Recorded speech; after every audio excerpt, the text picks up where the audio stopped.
Hello guys, आप सभी साथियों का स्वागत है आपके अपने YouTube चैनल टॉप मशीन पर। तो आपने थंबनेल में देख लिया होगा, मैंने उस पर लिखा है कि बीएड वाले छात्रों के साथ खिलवाड़। तो बिल्कुल खिलवाड़ किस बात की हो रही है उस पर भी हम लोग बात करेंगे, और साथ ही साथ जो है छात्रों के साथ धोखा क्यों हो रहा है, छात्रों के साथ लूट क्यों हो रहा हो, खासतौर पर बीएड वाले छात्रों के साथ, उस पर भी हम लोग बात करेंगे। तो वीडियो में हम आगे बढ़े उससे पहले बस छोटी सी रिक्वेस्ट है कि अगर आप लोग इसी प्रकार की जबरदस्त अपडेट आप चाहते हैं तो प्लीज आप चैनल को सब्सक्राइब करें और बेल आइकन को आप जरूर दबा दें। सबसे पहले तो आपको मैं बता दूं कि सीटेट का नोटिफिकेशन आ चुका है, और सीटेट का नोटिफिकेशन आ गया है। 23 नवंबर इसकी लास्ट डेट रखी गई है। लास्ट डेट तक आप आवेदन कर सकते हैं। लेकिन अगर हम इनकी इंफॉर्मेशन बुलेटिन में जाते हैं तो कहीं पर भी हमको यह चीज देखने को नहीं मिलती है कि क्या बीएड वाले पेपर 1 दे पाएंगे या बीएड वाले पेपर 1 नहीं दे पाएंगे। इस चीज को लेकर के अगर आप बुलेटिन देखेंगे तो वहां पर कहीं नहीं लिखा है। अब बात आती है कि सभी छात्र अपने कॉमन सेंस का प्रयोग करें, और कॉमन सेंस का प्रयोग करके ये चीज सोचे कि भाई 11 अगस्त 2023 को सुप्रीम कोर्ट ने बता दिया है कि जो बीएड है वो प्राइमरी के लिए एलिजिबल नहीं है, तो आप कॉमन सेंस से आप जो है पेपर 1 नहीं दे सकते हैं।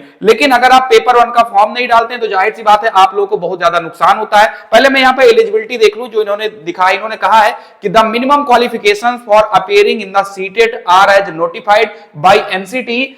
The candidates are advised to visit the website of NCT। फिलहाल जब आप NCT की वेबसाइट पर आप जाएंगे तो वहां पर भी आपको कुछ भी क्लियर देखने को नहीं मिलेगा कि बीएड वाले जो है प्राइमरी में फॉर्म भरे या ना भरे। तो फिलहाल मैं आपको बता देता हूं कि आपको फॉर्म भरना चाहिए, आपको फॉर्म नहीं भरना चाहिए। चलिए देखते हैं इसको। देखो, अगर मैं यहां पर इस चीज को देखने का प्रयास करूं, थोड़ा सा आप लोगों को भी मैं दिखाने का कोशिश करूं, तो भाई जाहिर सी बात है प्राइमरी से जो बीएड है उसको बाहर कर दिया गया है। तो जितने भी बीएड के कैंडिडेट इस वीडियो को देख रहे हैं उन लोगों से मैं यही कहूंगा कि आप जो है पेपर 1 का फॉर्म ना डालें, बल्कि आप क्या करें कि पेपर 2 का आप फॉर्म डालें और पेपर 2 की आप जबरदस्त तैयारी करें, जिससे आप पेपर 2 को अच्छे नंबर से आप क्वालिफाई करें, और किसी भी स्टेट में अगर वैकेंसी निकलती है तो आप पेपर 2 के हिसाब से आप लोग एलिजिबल हो जाए। मान लीजिए एक सेकंड के लिए आप इस चीज को सोचिए, आप पेपर 1 डाल सकते हो, सीटेट ने आप सीबीएसई ने आपको रोका नहीं कि आप फॉर्म न डालिए। आप फॉर्म डालेंगे, आपका एडमिट कार्ड भी आएगा, आप पेपर भी दे सकते हैं, लेकिन उस सर्टिफिकेट और उस मार्कशीट का कोई भी जो है वैल्यू नहीं रहेगा, क्योंकि आपको किसी भी वैकेंसी में आपको बैठने का मौका नहीं दिया जाएगा पेपर 1 में, क्योंकि सुप्रीम कोर्ट ने ऐसा बता दिया है। हाँ, हो सकता है कि इन फ्यूचर सुप्रीम कोर्ट अपना फैसला बदल दे, या सरकार ऑर्डिनेंस ले आए, सरकार कह दे कि नहीं ठीक है हम कुछ संशोधन कर रहे हैं, बीएड को पीआरटी में जो है शामिल कर रहे हैं, वो बात की बात है। अगर आप इतना सोच रहे हो तो आप पेपर 1 का फॉर्म भर सकते हो। अब अगर आप पेपर 1 का फॉर्म नहीं भर सकते हो तो कहीं ना कहीं जो बीएड के छात्र उनके साथ लूट है।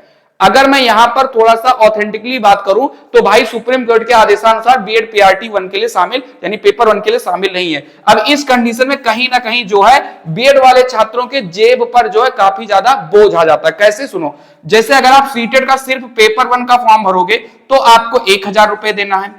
अगर आपको पेपर 2 देना है केवल, तो आप 1000 रुपए का चालान कराएंगे अगर आप जनरल कैंडिडेट हैं। और अगर आप पेपर 1 और पेपर 2 दोनों अगर आप भरते हो तो आपको 1200 रुपए देने होंगे।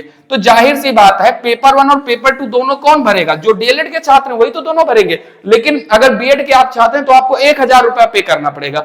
इस चीज पर कहीं ना कहीं सीबीएसई को अब संज्ञान लेना चाहिए था। जब बीएड पीआरटी में शामिल था तब ठीक था, तब कोई दिक्कत नहीं थी, लेकिन अब सीबीएसई को सिर्फ पेपर को अलग अलग बांटना चाहिए, यानी पेपर 1 के लिए भी 600 रुपए रखना चाहिए और पेपर 2 के लिए भी 600 रुपए उनको रखना चाहिए।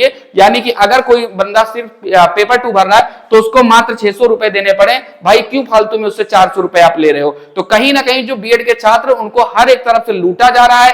पहले छात्र 2 साल का बीएड करते हैं, फिर उसके बाद सीटेट की तैयारी करते हैं, पेपर 1 की तैयारी करते हैं, कोचिंग में जाकर फीस देते हैं, ऑनलाइन बैच खरीदते हैं, और फिर उनको बाहर कर दिया जाता है। तो एक उधर झटका लगा है, और अब जब सीटेट का फॉर्म आ चुका है तो अगर वो पेपर 2 भरते हैं तो उनको 1000 रुपए का पे करना पड़ता है। तो ये मतलब कहीं ना कहीं जो छात्रों के साथ लूट हो रही है। तो मैं यही गुजारिश सीबीएसई से करूंगा, अगर कभी जीवन में हमारी ये वीडियो आप तक पहुंच जाए तो आप प्लीज ये काम सोचिएगा, और अगली बार जब आप सीटेट का फॉर्म निकालें, यानी सीटेट जुलाई में जो आपका 2024 में जो आएगा, उसके लिए आप कम से कम ये करें कि पेपर 1 और पेपर 2 के लिए कम से कम 600 रुपए रखें, जिससे कम से कम जो हमारे बीएड भाई बहन है कम से कम उनको फायदा मिल जाए, और वो लोग जो है मात्र 600 रुपए में पेपर 2 दे पाए। अगर आप लोग इस चीज के लिए एग्री हैं तो आप प्लीज कमेंट के माध्यम से आप हमको जरूर बताइएगा।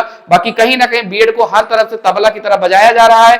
जो भी पाता है बीएड को लूट रहा है। बीएड को जब मर्जी आता है शामिल किया जाता है, जब मर्जी आता है तब उनको बाहर कर दिया जाता है। तो फिलहाल यही है कि अगर आप बीएड पेपर 1 अगर आप देना चाहते हो तो मत दीजिए, मेरा ये वो है। बाकी अगर आपका मन है तो आप फॉर्म डालकर आप पेपर दे सकते हो, कोई आपको रोकने नहीं जाएगा कि आप क्या है कैसे। ठीक है, ये रही आज की अपडेट। उम्मीद करता हूं वीडियो अच्छी लगी होगी। जय हिंद, जय भारत।